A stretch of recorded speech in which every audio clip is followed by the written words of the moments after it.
How's it, everyone? Wayne the Unknown here, and welcome back to another episode of Geeking Out, where we basically discuss everything nerd and geek related. I'm here with a very special guest who you may know as, I think, was it Hug Bear in, was it Baby Bear in Care Bears? We're so close. Baby hugs. You know everything, Tots. What to do? Baby And Hugs. the shrieky villain. Who could stay in this place for more than a day without catching a cold? There's no swimming pool, no television set, and it's so far to the bathroom it makes me want to. No, don't! Shriek. Ooh. And also, you may know as, if you grew up in the 90s watching anime, the voice of Usagi slash Sailor Moon and my favorite anime, Sailor Moon. Oh, you're going down, soy sight. Boom, Prism, It's actually the Right. first, that's actually the first anime I ever saw as a kid, so. That's kind of a special episode.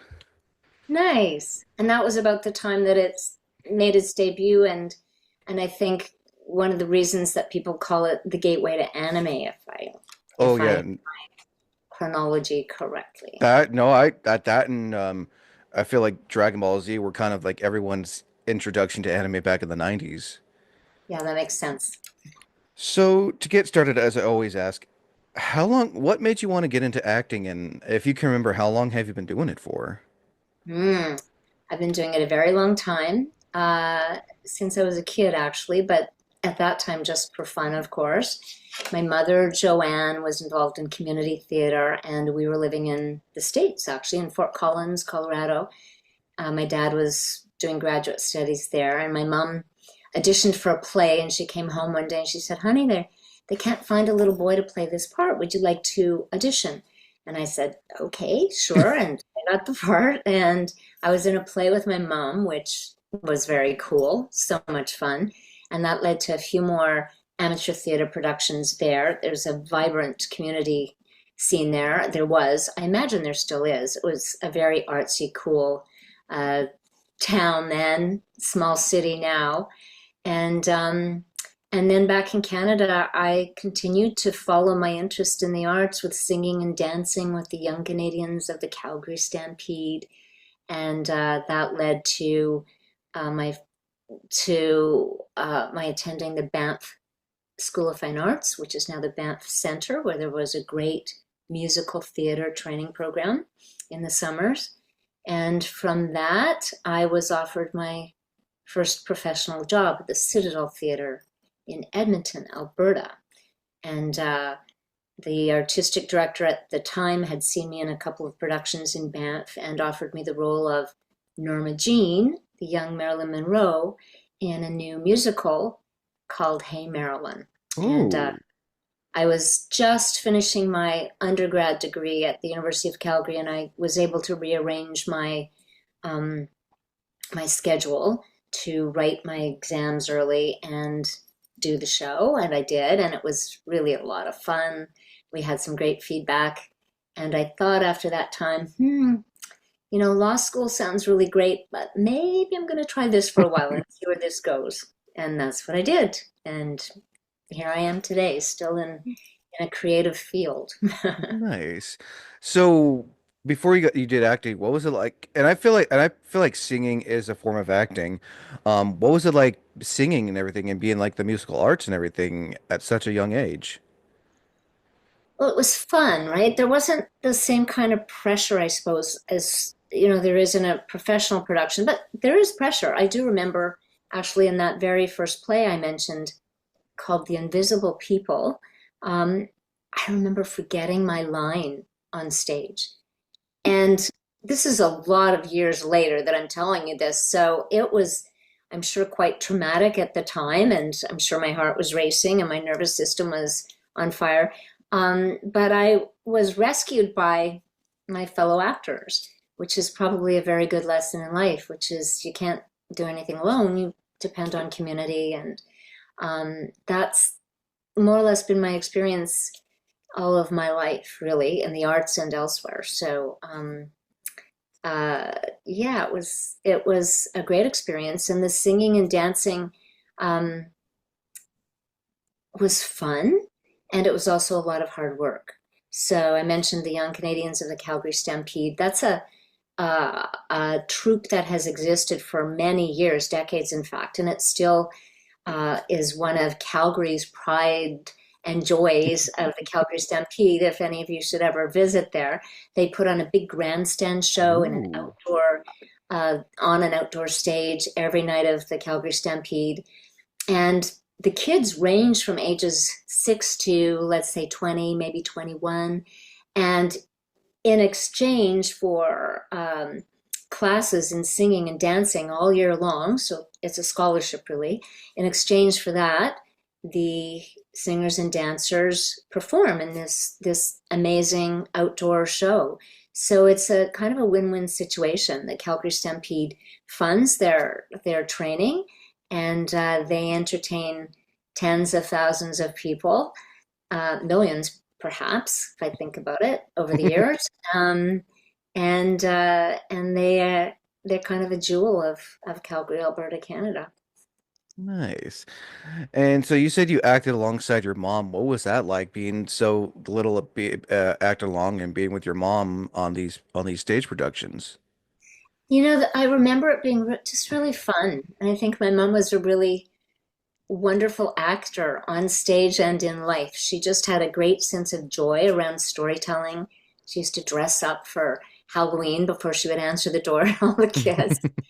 And but she was also supportive in other ways. So I remember there was one play I did also in Fort Collins, South Pacific, and she didn't act in that, but she was backstage putting on our makeup and supporting the young actors in various ways. And I think that was one of her superpowers, is finding joy in storytelling in different roles. Yeah. Nice.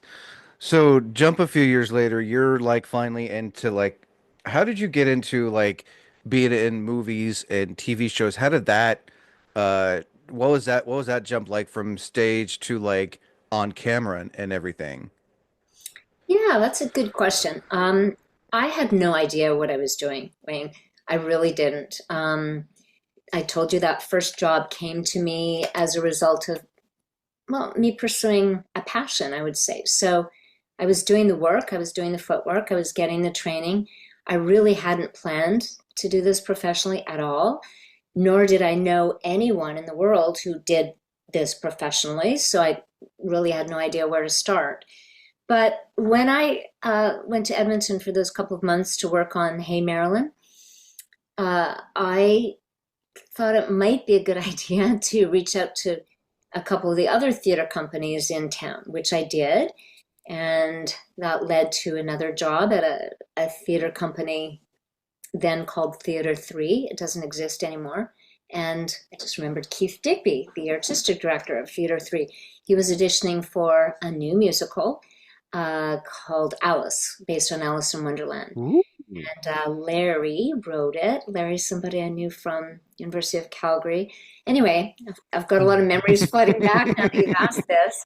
So I was working in theater, and I happened to be working in Edmonton a fair amount. There was also a centennial, not a centennial, an anniversary production for the province of Alberta, another variety show. But anyway, the answer to your question is I picked up something that some of your younger listeners might not even understand. I picked up something that was called a phone book. So it was kind of the precursor to the internet. It was a source of information. It was a list of people and their phone numbers and often their addresses. That there wasn't as much concern around privacy then, I guess. But in the phone book, this big, usually, kind of a thick book with thousands of names in it, depending on the size of your town or city. There were the white pages for people's names, their residences, and there were the yellow pages for retail opportunities and services and companies, things like that. So anyway, I looked up the Canadian Broadcasting Corporation, which is Canada's national broadcasting corporation on radio and television. And And I phoned their office in Edmonton and I asked to speak to someone who worked in radio drama, which I enjoyed listening to. So that's kind of, even radio drama is a bit passe now, but in Canada it was a big deal at the time. It's like a podcast of a play that you just do, that you listen to the actors on. So anyway, I was put in touch with a very well-known and respected radio drama producer named Fred DL. I think he was probably amused that I would just call him out of the blue, like a cold call. And he agreed to meet with me and he hired me for, it was kind of like a little soap opera on the radio that played during rush hour every day, Monday through Friday. It was called Katie and Me, and I played Katie, the little girl. And I think the storyline was about a little girl whose parents were divorcing. Um, anyway, that was my introduction to radio drama, and a few other things led me to then move to Toronto, where I was interested in exploring this profession further. And I subsidized my love for the arts by serving tables in various restaurants.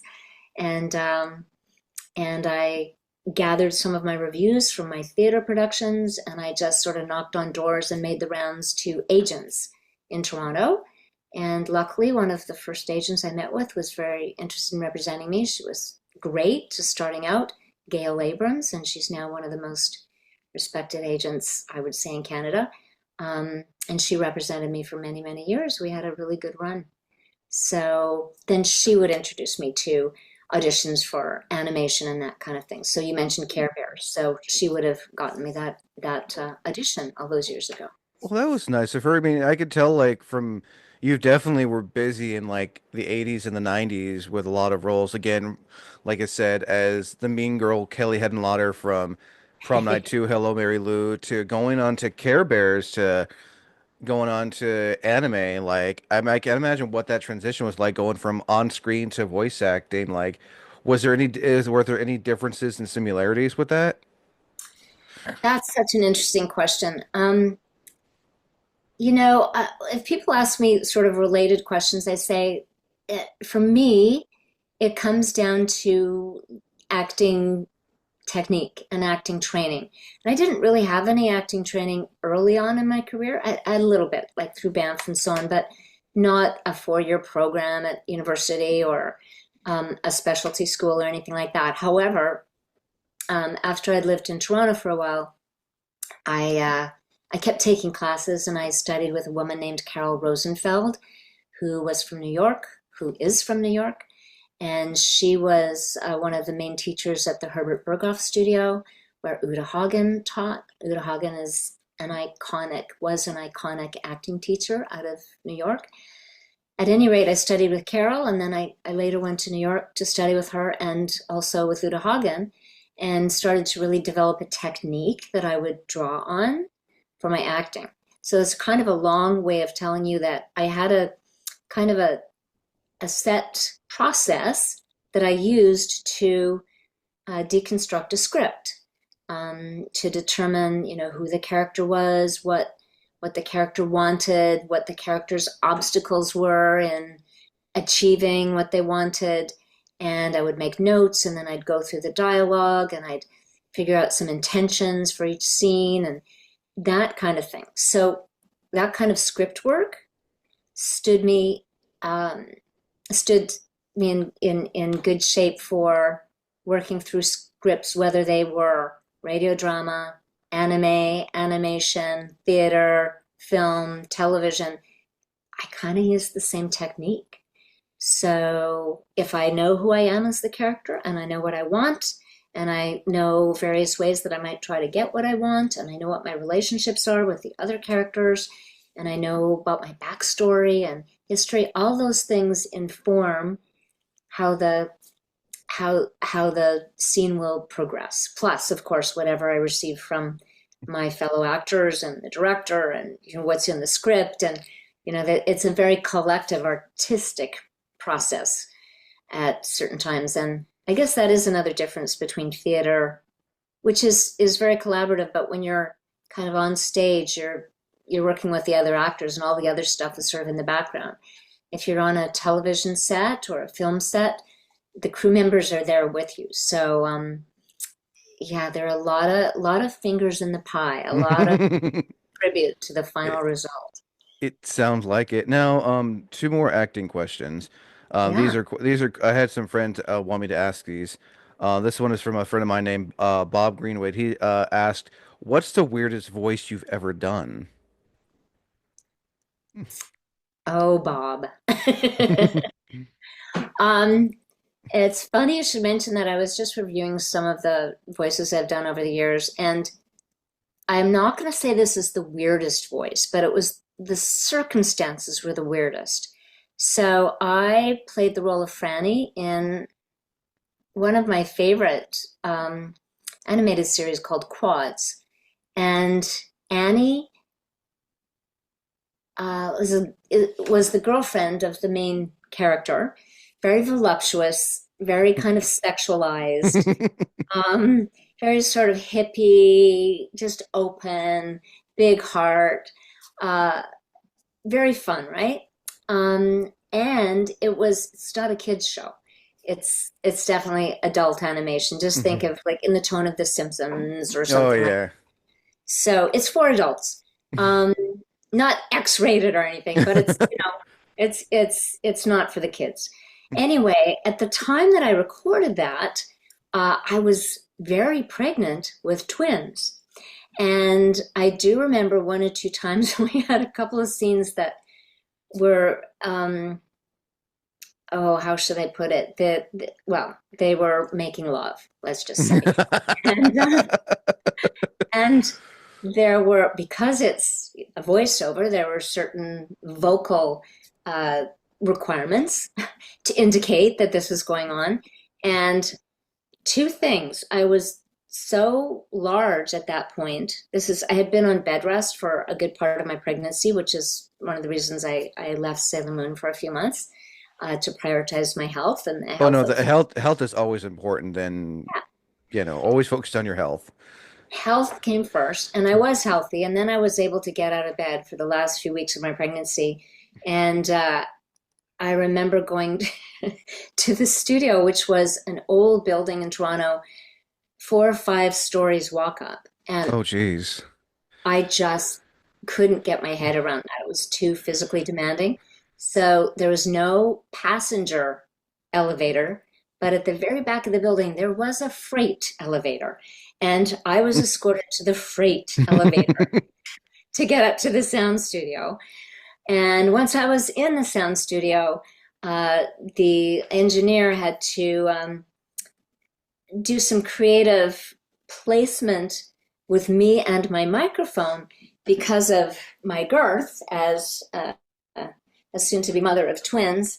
I had to stay quite a ways away from the microphone because the front of my body protruded so much. So it's kind of hard for an engineer to mic somebody who's that far away from the microphone. So once he did his thing and I was mic'd and everything, I engaged in the scene as I described it.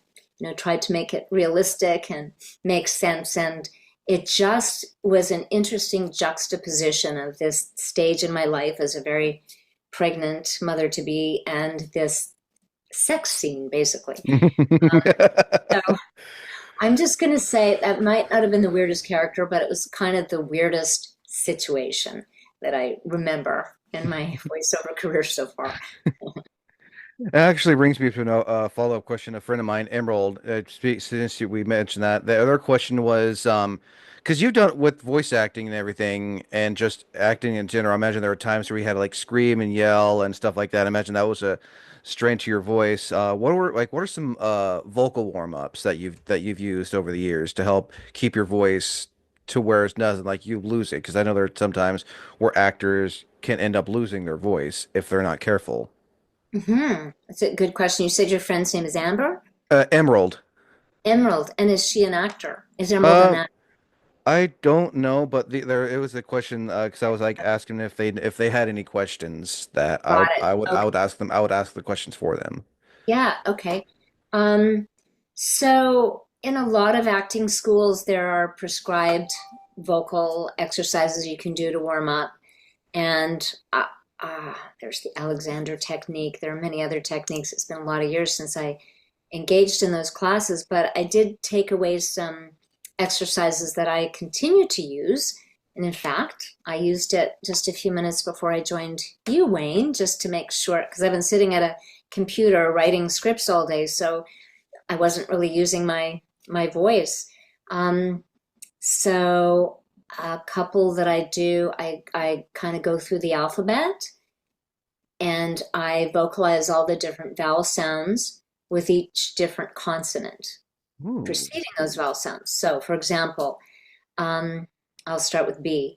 I go ba, ba, be, ba, bo, ba, boo. So I get all those vowel sounds with the b in front of it. And then I move to the C sound. Ka, ke, ke, ki, ke, kai, ka, ko, ka, ku, etc., all the way through. And then I try to warm up for range a little bit by focusing my energy in the front of my lips and the sort of the the bones and cartilage that will resonate. And I try to place my sound there and I loosen up my lips at the same time and start to kind of increase the range. So it might sound something like this.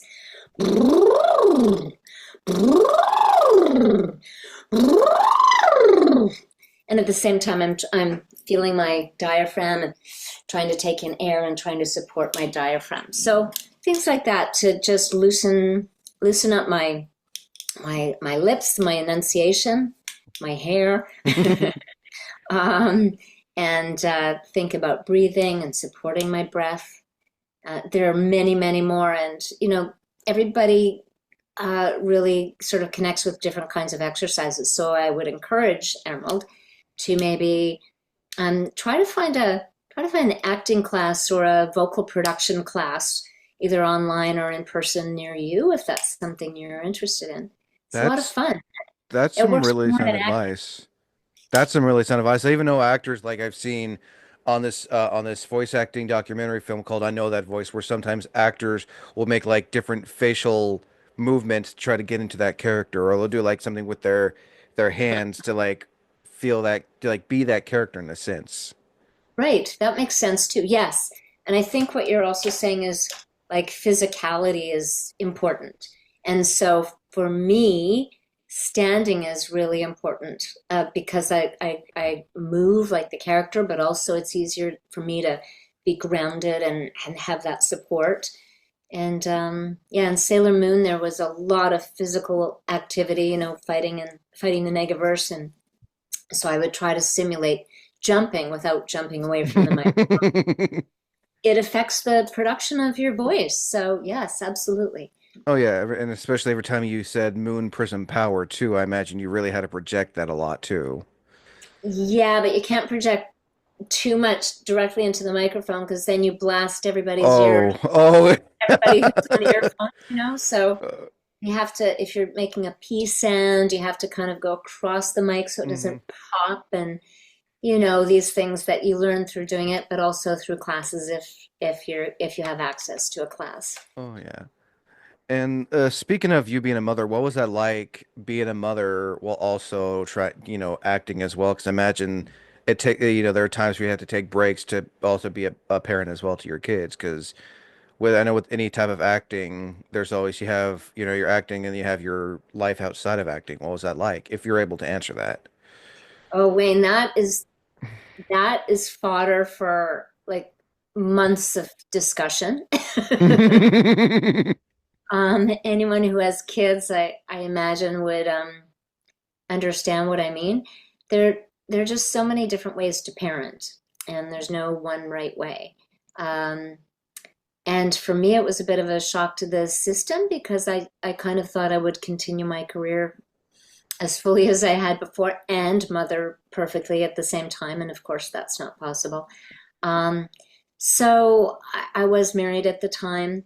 My kid's dad traveled quite a bit, so I was the parent sort of on the ground, so to speak, with my kids, especially the first couple of years as, two infants into toddlers. That was required um, a lot of focus. But I was also very fortunate. We didn't have family where we lived, but we did have some resources. So I did have help off and on. Um, and I'm grateful for that. But my kids were really my focus for many years of their upbringing. And when it was possible, I worked in some professional work into our schedules. Uh, but it was imperfect. It was imperfect. And yeah, I'm admiring of people who manage that professional and personal balance. I always give props to people who can juggle multiple things. Like the fact you're able to do that is impressive. I have to give major props to that. Well, my kids seem to be doing okay, but you know what? Maybe you'll interview them one day and they'll say, nah, she didn't do very Um, Now speaking of, because you wanted to talk about and your assistant Stephanie again, I want to thank her for this. You have your a web series that you want to discuss, and I want to hear about it. Oh, I'm glad you asked. Yes, I'm really proud of this web series. That's what I was working on today. It's called Lady Ada's Secret Society, or Ooh, LAS is the acronym. I love that. Yeah, I love that too. Well, that's the brainchild of Shannon Fuster, the creator of the series. She's a really talented writer and producer and all-around great human being. And I'm very lucky to call her friend. And she wrote this script a couple of years ago, maybe a little longer, and called me up one day and said, Terry, I've written this role in this series. Would you consider being in it? And I said, yes, I would love to do that with you, having not even read the script. But then I read the script and I was even more on board. I just thought it was great. And it's basically the story of a girls' school where the girls are dissuaded from studying the STEM subjects: science, technology, engineering, math. But some of the girls love these subjects anyway, so they form a secret underground society, which Ooh. they call Lady Ada's Secret Society, after Lady Ada Byron Lovelace, a real Ooh. person who is credited with inventing programming for the computer. Ooh. I've actually heard of her. Have you? Well, Yeah. I hadn't, I'm embarrassed to say, but now I have. And she was a pretty impressive woman for her time, but even for today, she'd be pretty impressive. Um, so the girls form this secret society, and then they use their science acumen to play pranks on the rest of the student body. And they have a headmistress who thwarts them at every turn, and that would be me. Miss Tina, braids askew, mumbling to oneself. First impression, botched. Uh, Ooh. so it was great fun to play. The cast of young actors is wonderful. We've been really fortunate to be acknowledged with a number of awards and nominations internationally: Australia, the States, Canada, beyond. And it's a great ensemble. Shannon's been acknowledged for her writing and filmmaking, and we have a wonderful director, Samantha Wan, and Andrew Hunter as the cinematographer. Um, it's just a wonderful group of people. We may have a Ooh. surprise new actor joining us for Ooh. season two. I'm not going to mention any names Can yet. can't wait to see it. I can't wait to see it. It's really special. So it's on Marble Kids YouTube, season one of Okay. Lady Ada's Secret Society, and we are in pre-production for season two. So Ooh. there are surprises to come.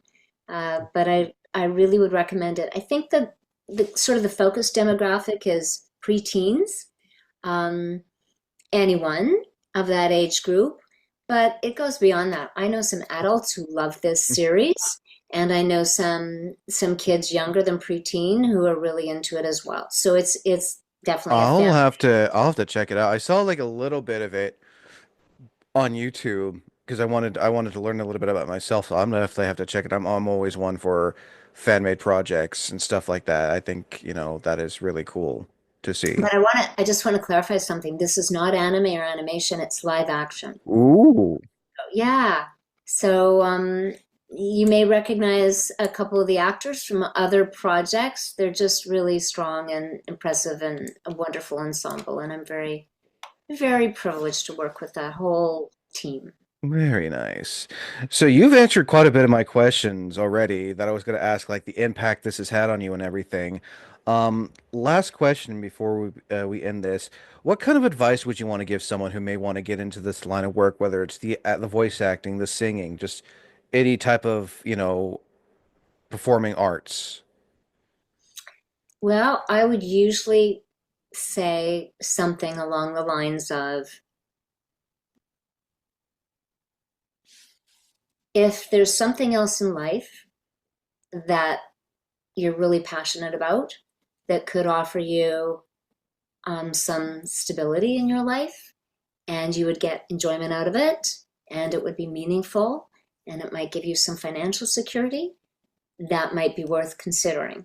But if there is nothing else other than the arts that really stokes you that way, um, then enter the arts and give it all you've got. Like just go in fully and just work at it really hard, create your own opportunities, network, and just keep plugging away. And hopefully you'll be able to become self-supporting through your own actions. Um, I don't say that from any kind of cynical place. I say that from knowing that the arts are a very precarious field and it's really hard to make a living in the arts, probably in almost any avenue of the arts. But it's not impossible. A lot of people do it. Um, and there's great value to the arts. I mean, I have come to believe that it's one of the most valuable contributions to our societies to offer us a mirror of ourselves and our society and what's going on in the world. And it can be really fun, but it's also really hard work. Oh, So I believe it, and it's one thing I always say when it comes to people wanting that fame, don't lose your true self. Always be who you are, not like, oh, you're famous, I can have this and that. It's like, no, I mean, I feel like you should still be true to yourself, even if you're doing these things that you've never done before. that makes a lot of sense to me. And what I would add to that is if if anybody thinks they want to go into the arts to achieve fame and recognition, keep in mind that it's a very, very, very small percentage of people in the arts who ever achieve public recognition. And from what I hear, because I don't put myself in that category, from what I hear, it ain't all it's cracked up to be all the time. Mm-mm. So, No. yeah. And then that's pretty much your answer is usually what I get when I ask actors that. And I'm like, I'm glad that there are people out there who think, that who will say that and are that honest. I feel like it's better to be honest about this type of, career and then just say, oh yeah, it's all this and that and rainbows and sunshine and stuff like that. Because I imagine even for you, it wasn't always easy, especially like you said you had like were working at restaurants and having that 9 to 5 job and everything. Yeah, it was definitely a struggle, and then I did what people say is sometimes the definition of luck is when preparedness meets with opportunity. So I did work really hard, and then I was lucky enough to have some opportunity, and that led to some jobs and some stability. Um, but I've been in the minority. If you look at the acting unions and so on, Mhm. most people who enter this field are below the poverty level. So it's a challenge. It can be a real challenge, but it can also be very uplifting. And I do Oh want to yeah. add one thing. Wait. I have a lot of friends, and I'll go back to my mother, actually. A lot of people do something else to pay the bills, and they still engage in the arts for fun and passion, and it fills them up. Whether it's community theater or taking a painting class or joining a choir or writing and submitting to, I don't know, some online kinds of competitions or things like that. So there are other opportunities to engage in creative pursuits, and I would highly recommend that to everybody. Oh, I wholeheartedly agree. And as I always say, and from experience, it's always good to have connections, but do not ever abuse those connections. Yeah, that makes sense, Wayne. Sounds like you've given this a lot of thought. Oh yeah, no, I've been doing this for a while, so like yeah, it's good to have the connections, but it's also good to not abuse them as well and know who you are to this day and everything. So no, wholeheartedly agree with everything you said during this interview, Terry. Well, it's nice to talk to you, and I hope that you have a smooth winter ahead. I was just thinking, you had asked me just before we started if I'd been to the West Coast in the Oregon area for any conventions, and I have not. Although, as I mentioned, I have family in Washington, so I've spent a fair amount of time in the general area. But I Ooh. am going to collect a con in Los Angeles Ooh. on March 1st and 2nd of this Ooh. year, 2025. Ooh. And so I've been thinking a lot about Los Angeles this week. So, depending on when people might watch this, we're recording this, basically a week after the horrific No, wildfires yeah, began no. in Los Angeles. And I have a lot of friends and acquaintances who've been affected, and there are thousands more who I don't know, but the city has been assaulted, as you know. Mm-hmm. And um, certainly I'm hoping that the wildfires are contained as soon as possible. And I am thinking of everyone who's been affected by this, and I'm hoping that there will be a healing path ahead I for. know they will definitely get through this though. And so, yeah, so the beginning of March, there will be some people from Collecticon, and I'm hoping that it will be a moment when people can focus on things that they enjoy and find a little comfort in community and in coming together, and in reminder that